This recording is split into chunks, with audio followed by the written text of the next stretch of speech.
Good morning, જય માતાજી. કેમ છો બધા?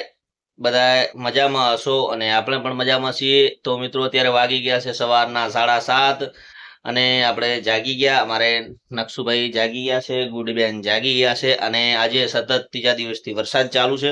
હું તમને એ વરસાદ બતાવું કેમ કે આખી રાત પડ્યો નથી ને હવે પાછો સવારના ચાલુ થઈ ગયો છે. કારણ કે એને ના નોકરી ધંધે જવાનું હોય એવી રીતના વરસાદ નહીં વહેલું વહેલું ચાલુ થઈ જાય. સાંજે 7 વાગે પાછો બંધ થશે. વિડીયોમાં જોડાયેલા રહો, બહુ મજા આવશે. તો જો નકશુભાઈ જાગી ગયા છે, અમારે ગુડીબેન જાગી ગયા છે. ગુડીબેનને સવારની અંદર તો અંગૂઠો તો જુએ જ નહીં, અંગૂઠો તો જુએ જ, અંગૂઠો તો જુએ. ખાવા ના હોય ને તો ચાલે એને, પણ ભાઈ અમારે અંગૂઠો તો જુએ એને. નકશુભાઈ જાગી ગયા છે અને સવારનો મોર્નિંગ ટાઈમમાં વરસાદ ચાલુ થઈ રહ્યો છે. જો ધોધમાર પડી રહ્યો છે, સનસનાટી બોલાઈ રહ્યો છે. જો અને જો આ સમજો કા વરસાદ પડી રહ્યો, આપણે બાઈક કોઈ લાવી દીધું, પેલા આગળ પડ્યું રાસ્તા, પણ અહીંયા કને શું વરસાદ આવે એટલે માટી ધોરાય એટલે બાઈક પડતું થાય, એટલે આપણે અહીંયા લાવી દીધું અને વરસાદ ધોધમાર પડી રહ્યો છે. આ વરસાદ હવે પાછો સાંજે બંધ થશે, આખો દિવસ ચાલુ રહેશે. આજના બ્લોગ ની અંદર આપણે આખા દિવસની પૂરેપૂરી આપણા આખો ડે જોઈશું કે આપણે શું શું કર્યું, કારણ કે આપણે આવો વિડીયો બનાવીને ઘણો ટાઈમ થઈ ગયો છે અમને. દરેક ચોમાસા કરતા આ ચોમાસામાં થોડું અલગ લાગે છે, કેમ કે આ ચોમાસાની અંદર સતત 3 દિવસથી વરસાદ પડે છે, પણ એકે વખત હજી લાઇટ કપાણી નથી. કારણ કે દર ચોમાસાની અંદર 2 છોટા પડે અને લાઇટ કપાઈ જતી, પણ આ વખતે બિલકુલ લાઇટ કપાણી લાગે લાઇટ બિલકુલ. કારણ કે અમારે આ થરાદની અંદર બધી લાઇટ હતી, જે તોપલા બીજા હતા એ રોડના તોપલા કાઢી અને અંડરગ્રાઉન્ડ લાઇટ કરી નાખી છે. એટલે અંડરગ્રાઉન્ડ કરી એના કારણે અત્યારે કોઈ પ્રોબ્લેમ થતો નથી. જે સોસાયટીની અંદર તોપલા છે અહીંયાથી ઘરે લાઇટ આવે છે, પણ બીજી અંડરગ્રાઉન્ડ કરી નાખી એટલે હવે નથી આવતું. લાઇટ કપાવાનો કોઈ પ્રોબ્લેમ થતો નહીં. નકશુભાઈને આજે તો રવિવાર છે, પણ આમ શાળાએ જાય ને થઈ ગયા ઘણા દિવસો. કેટલા દાડાની રજા આલી નકશુ? 2 દાડાની હતી, શુક્ર શનિની, અને આજે રવિવારની તો રજા હોય જ. એટલે હવે કાલે જવાનું સોમવારે. હે હા, વરસાદ આવે તો નહીં નકે જવાનું છે એમ ને. બાળકોને 2 દિવસની રજા હતી ને આજે રવિવાર છે. મને એવું લાગે છે કે આવતીકાલ પણ સોમવારની રજા રહેશે, કારણ કે વરસાદ ધોધમાર ચાલુ છે. અને મેન વાત ઈ કે થરાદની અંદર બધી જગ્યાએ જેટલો ભાભરની અંદર 10-12 ઇંચ પડ્યો, દિયોદરની અંદર પડ્યો, ઉત્તર ગુજરાતમાં અમુક વિસ્તારોની અંદર ખૂબ પડ્યો, દક્ષિણ ગુજરાતમાં પડ્યો છે, મધ્ય ગુજરાતમાં, સૌરાષ્ટ્રમાં પણ આ વાવ થરાદ જિલ્લાની અંદર વરસાદ બધા વિસ્તાર કરતા થોડો ઓછો છે એવું કહેવાય, કારણ કે એટલો બધો નથી, કને ઓછો છે થોડો. આપણો સવારનો ગરમા ગરમ ચા અને નાસ્તો આવી ગયો છે. પાપડ છે અંદર, સારેવડા છે, સેવ છે. નાસ્તો કરી નાખીએ.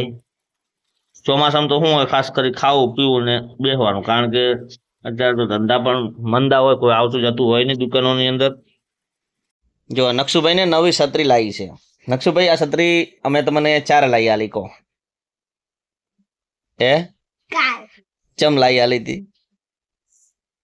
તમે પેલા લાડ કર્યો પછી મારો પછી પેલા લાડ કર્યા, ફેર માર્યો, પછી લાડ કર્યા અને પછી છત્રી લાવી આલી નહીં? તો નકશુભાઈ ને કાલે 3 દિવસનું આંદોલન ચાલ્યું નકશુભાઈનું. પછી લાસ્ટમાં નકશુભાઈની થોડી સર્વિસ થઈ અને પછી આ છત્રી લાવી આલી. અને અમારે પછી ઝૂકવું પડ્યું નકશુભાઈના આંદોલન સામે. નકશુભાઈ ઉપર થોડો પછી લાઠીચાર્જ થયો અને પછી આ છત્રી આવી ગઈ નકશુભાઈને. તો તું આંદોલન જીતી ગયો ને પછી? હારી જેવી રીતના જો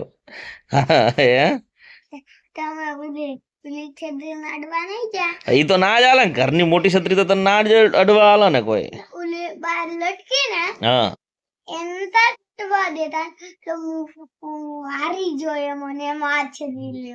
એવું એમ? હા, એમાં હારી ગયો, પણ આમાં તો તું જીતી ગયો નવી લાવી એટલે.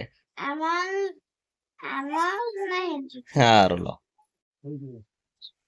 અમારે અલ્પેશભાઈ નું પાર્લર છે ને, અલ્પેશભાઈ જો 1000 રૂપિયા ગણી રહ્યા છે.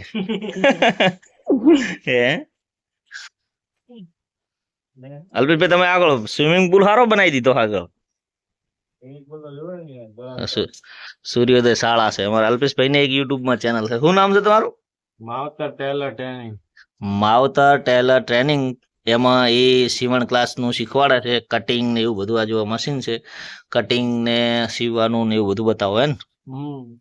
સારું ચાલે છે ચેનલમાં. વિડીયો જોજો. કોઈ નવા કપડાં સીવવાનું શીખતા હોય એને કોઈને ક્લાસ કરવાની જરૂર નથી. અલ્પેશભાઈની ચેનલને જોઈન કરી નાખો તો આવડી જાય બધું ફ્રીમાં ક્લાસ. તમારી ઈચ્છા થાય તો સુપર ચેટ આલજો. હવે આપણે ખાઈ લીધા સમ્રાટના સેવ મમરા. મિત્રો, આ સમ્રાટનું નમકીન છે એ પહેલાં બહુ વધુ દેખાતું દુકાનોમાં, હવે એકદમ હાવ રેર ઓછું થઈ ગયું છે. જો મિત્રો, આ છે એ ઠાકર હોટલ છે, થરાદમાં આવેલી ઠાકર હોટલ એન્ડ ગાર્ડન. બહુ સરસ મજાની હોટલ છે. આપણે અહીંયા અત્યારે બેઠા હતા જમીને. જો આ ગાર્ડન ને સામે મસ્ત સરસ મજાનો અંદર એસી હોલ ને બધી સુવિધા છે. જમવાનું પણ એક નંબરનું હોય છે. તો આપણે હવે બેસી ગયા છીએ. આપણે યુનિફોર્મના પેન્ટોને પ્રેસ કરવાની છે, તે લઈને આ જો પ્રેસ ચાલુ છે ગરમ, ને આટલા પેન્ટોને કરી દીધી છે. હજી 20 જેવા પેન્ટો પડ્યા છે પેલી બાજુ કરવાના, પેલા રૂમમાં. અને અહીં કને 10 પેન્ટો લાવીને થોડા થોડા કરીએ, એટલે શું ઘણા બધા થપ્પો મારેલો પડ્યો હોય ને આપણે આમ, તો આપણી નજર સામે એમ થાય કે હા આટલા બધા કરવાના, આટલા બધા કરવાના. એ થોડા થોડા પેન્ટો લાવીને પૂરા કરી.